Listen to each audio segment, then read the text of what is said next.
سب سے بڑا ظلم اس معاشرے میں کیا ہے؟ کیوں بچپن ہی سے احساسات کے اوپر ایک بوجھ بن جاتا ہے بچیوں کے کہ بیٹے کو افضل سمجھتے ہیں، بیٹی کو جو ہے گھٹیا سمجھتے ہیں۔ اس قدر ناانصاف، اس قدر ناانصاف۔ قرآن کے اندر تم سب ایک دوسرے میں سے ہو۔ اللہ تعالیٰ نے، اللہ کے نبی نے کسی بیٹے کی پرورش پر کوئی اجر و ثواب نہیں بتایا۔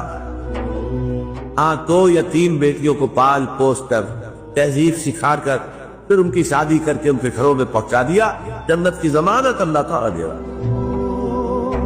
اور سب سے بڑی بات یہ کہ سب سے زیادہ محبوب انسان حبیب اللہ محمد ہے صلی اللہ علیہ وسلم، اور محمد کو اللہ نے بیٹے نہیں دیے، یہ بھی تو لے لیے، بیٹیاں بھی 4 بیٹیاں، اور کتنی محبت کرتے تھے محمد صلی اللہ علیہ وسلم کی بیٹیوں سے، خاص طور پر حضرت فاطمہ کو تو آپ سیرت میں پڑھیے، کتنی محبت، اس قدر محبت۔